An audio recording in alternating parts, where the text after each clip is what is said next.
জীবনের কিছু ছোট, ছোট মুহূর্ত আছে যেটি আপনি খুব ভালোভাবে উপলব্ধি করতে পারেন, এনজয় করতে পারেন, আনন্দ উপভোগ করতে পারেন। আপনি জানেন আসলে আপনি কিভাবে ভালো থাকবেন এবং আনন্দ জিনিসগুলোকে আপনি কিভাবে উপলব্ধি করতে পারবেন। এই জিনিসগুলো আপনি বুঝতে পারবেন। কেন বুঝতে পারবেন? কারণ কান্নার সময় আপনি নিজে একা কাঁদেন। হাসার টাইমে, সুখ উপভোগ করার টাইমে আপনি একা সুখ উপভোগ করেন। স্পেশালি আমি যেটা বলতে চাচ্ছিলাম যে, জীবনটাকে এমনভাবে গুছিয়ে নিবেন যাতে করে হচ্ছে কোনো বাধা, কোনো ঝড়, বৃষ্টি, রোদ এগুলোকে কাটিয়ে উঠে আপনি সুন্দর একটা জীবন উপভোগ করবেন।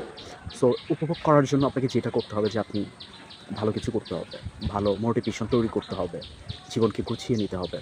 এটা করলে জীবনটা একটু আনন্দ উপভোগ করা যাবে। দ্যাটস ওয়াই এতটুকুই আমি আরকি বললাম। ঠিক আছে? সো ভালো থাকবেন, সবাই সুস্থ থাকবেন। প্রত্যাশা কামনা করছি।